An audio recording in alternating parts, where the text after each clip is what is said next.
दादरा नगर हवेली प्रदेश। जय गुरुदेव धर्म प्रचारक संस्था मथुरा की तरफ से शाकाहारी सदाचारी मानव धर्म का आत्म कल्याणकारी आध्यात्मिक सत्संग संदेश होने जा रहा, जिसकी हर इंसान को, हर मनुष्य को आवश्यकता और ज़रूरत है। चूँकि हम आप जन्म मरण के देश में रहते हैं, यहाँ जिसने भी जन्म लिया है, एक दिन हमको आपको ये स्थान, ये जगह छोड़ करके चलना है। और ऐसा उस क्रिएटर का, करतार का शाश्वत नियम है कि हम दुनिया के कितने सामान साजो इकट्ठा कर लें, लेकिन चलते समय एक रत्ती भी, एक टुकड़ा भी कोई लेकर नहीं जा सकता। जो चीज़ हमारे आपके साथ जाती है, मौत के बाद भी जो हमारा आपका साथ नहीं छोड़ती, इसको आत्मधन की अमोलक दौलत कहा जाता है। अगर हम आप इस मानव जीवन के रहते हुए इसके लिए कुछ परिश्रम और मेहनत कर लें, इस रूहानी दौलत, आध्यात्मिक खजाने की प्राप्ति के लिए, तो हमारा आपका ये जीवन सफल माना जाएगा। इसका ये मतलब नहीं है कि दुनिया का काम छोड़ देना, संसार के काम काज को भी आपको करना पड़ेगा, क्योंकि शरीर आपके साथ है और शरीर से ही आपको रूहानी आध्यात्मिक दौलत, पूजा पाठ भजन भक्ति धर्म कर्म भी आप तभी करोगे जब तक आपका ये शरीर है। शरीर की भी रक्षा करना हमारा ही आपका कर्तव्य है। इसके लिए रोटी कपड़ा मकान का इंतजाम करना, इसको जाड़ा गर्मी से बचाना, बीमारियों से रक्षा करना, ये भी हमारी आपकी ही जिम्मेदारी है। शरीर आपका स्वस्थ होगा, निरोग होगा, तो आप दुनिया के भी काम अच्छे से करोगे और आध्यात्मिक कोई पूजा पाठ भजन भक्ति साधना उपासना करना, वो भी आप कर लोगे। अब कोई मान लो बीमार होकर चारपाई पर पड़ जाए, तो वह कोई स्पिरिचुअल एक्सरसाइज, आध्यात्मिक कसरत है।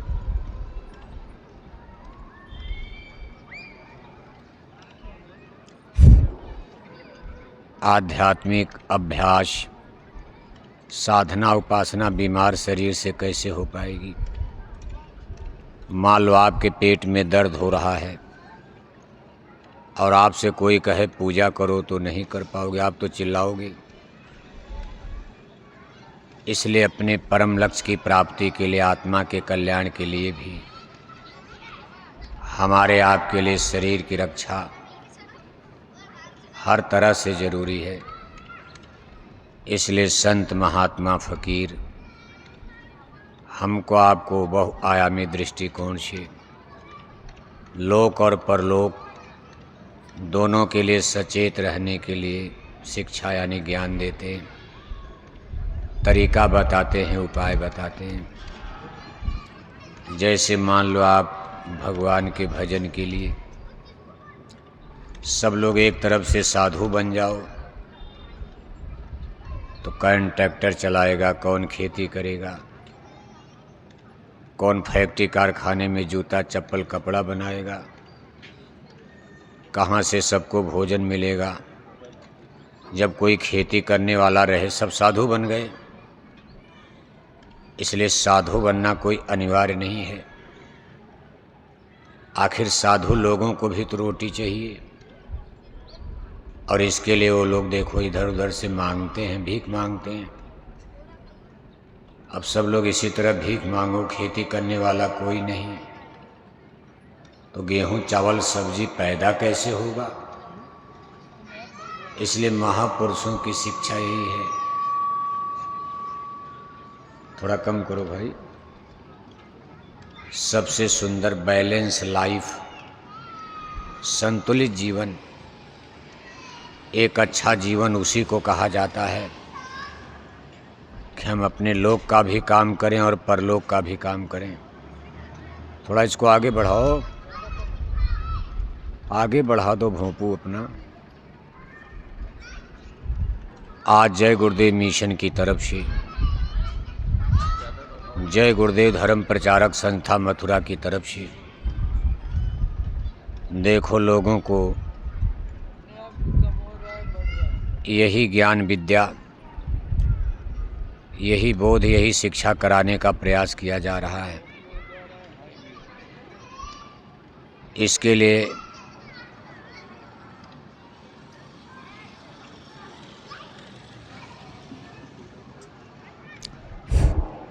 इसके लिए हमारे परम पूज्य स्वामी जी महाराज ने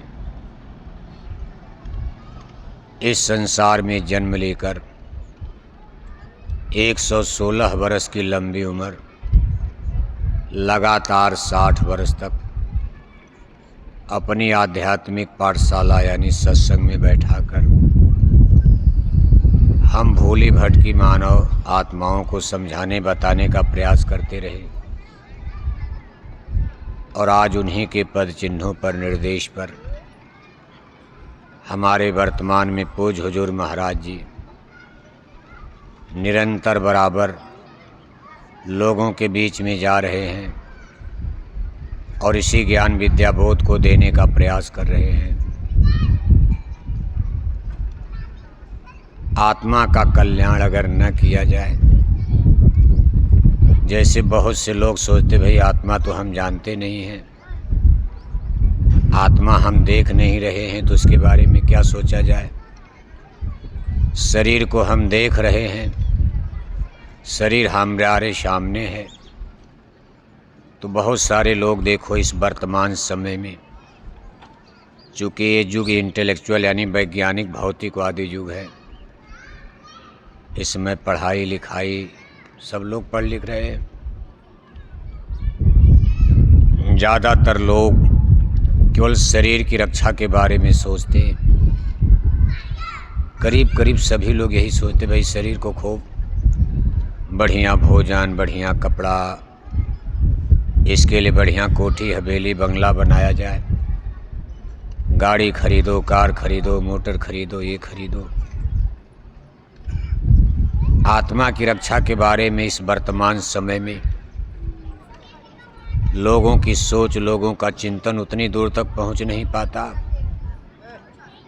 और इसी तरह खाते पीते सोते एक दिन देखो आदमी मर भी जाता, दुनिया से चल देता। अब जिस शरीर के लिए आदमी जीवन भर इतनी मेहनत करता, सुबह से लेकर शाम तक, शाम से लेकर सुबह तक, जन्म से लेकर के मौत तक, जिस शरीर की रक्षा के लिए हम आप लगातार मेहनत, परिश्रम और प्रयास करते हैं, इसके लिए तमाम डॉक्टर का, मेडिकल कॉलेज का, अस्पतालों का चक्कर भी लगाते हैं। सारी ज़िंदगी टिकिया, टैबलेट, इंजेक्शन, दवा, ये सब बढ़िया बढ़िया भोजन, बढ़िया बढ़िया सारी चीज़।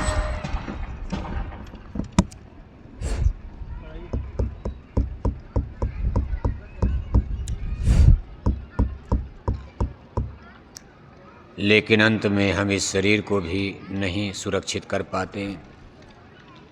आखिर एक दिन आदमी का बुढ़ापा आ ही जाता। अब आप कितनों डॉक्टर के पास जाओ, अब आपकी आंख में वह रोशनी नहीं आएगी जो जवानी में आई थी। आप कितनों कान वाले डॉक्टर के पास जाओ, लेकिन कान में वो शक्ति वापस नहीं आएगी जैसा आप जवानी में सुनते थे। बुढ़ापे में कान सुनना कम कर देते हैं। आप कितनों दांत वाले डॉक्टर के पास जाओ, बुढ़ापे में आपका दांत कमज़ोर हो ही जाएगा। आप कितनों हार्ट वाले डॉक्टर के पास जाओ, डॉक्टर लाख रुपया लेकर के ऑपरेशन भी कर देगा, लेकिन अब आप कहो जवानी वाला हार्ट, जैसा जवानी में आपका हार्ट था ऐसा हो जाएगा। ऑपरेशन कराने के साल 2 साल बाद लोग मर ही जाते हैं। ऑपरेशन हार्ट का करा लिया तो मरना, यानी ओरिजिनलिटी, वास्तविकता उसमें नहीं आ पाती। ये इसी तरह से जैसे कोई मशीन आप देखते हो, कार है, मोटर है, आप लाते हो, 10-20 साल के बाद पुरानी हो जाती। अब आप देखते रोज़ बिगड़ रही, कहीं ये बिगड़ गया, कहीं ये बिगड़ गया, उसके सारे इंस्ट्रूमेंट्स औजार ही गड्ढमड्ढ हो जाते। ऐसे हमारी ये ह्यूमन बॉडी, ये शरीर जो है, एक सिस्टम और मशीन के समान काम कर रहा, और मशीन को चलाने के लिए ऊर्जा, एनर्जी, पावर, बिजली होती है। जैसे आपके घर में तमाम मशीनें हैं, कूलर है, फ्रिज है, फैन है, पंखा है। भाऊ साहब सो गए का? तब सर क्यों नीचा कर लिया? बुढ़ापे की यही पहचान, सर नीचा हो ही जाता, क्या करेंगे आप? आपके घर में देखो कितनी मशीन लगी है, लेकिन मान लो आपके घर में करंट, पावर, ऊर्जा, बिजली ना आवे तो कोई मशीन काम करेगी? न कूलर चलेगा, न फैन चलेगा, न पंखा चलेगा, न आटा चक्की मशीन आटा बनाएगी, न आपका पंपिंग सेट पानी देगा। और मान लो आपके घर में पावर, बिजली है, और आपके घर में कोई मशीन ही नहीं आप खरीद के लगा पाए, तो बिजली भी आपके घर में हवा थोड़ो देगी सीधे। इसी तरह से समझना हमको, आपको इस जीवन की गुत्थी को बहुत समझना जरूरी होता। इसको समझने के लिए महापुरुष अनेक प्रकार का दृष्टांत प्रमाण देते हैं। अब हम आप सोचते हैं कि हम शरीर ही हैं सब कुछ, इसी शरीर के चक्कर में बनाने बिगाड़ने में आप लगी हुई हो, लेकिन आपकी शरीर जिस पावर, ऊर्जा, एनर्जी, शक्ति से चल रही, इसको आत्मा यानी जीवात्मा कहा जाता। जब तक आत्मा इस शरीर में है तब तक शरीर आपका चल रहा, आँख देख रही है, कान सुन रहा है, जबान बोल रही है, हाथ पैर आपका काम कर रहा है।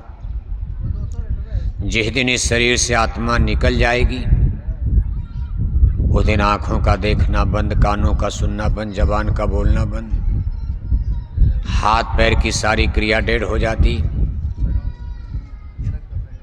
घर वाले कहते भाई दादा तो चले गए, चले गए माने मर गए, इसको मरना कहा जाता। मरना क्या होता?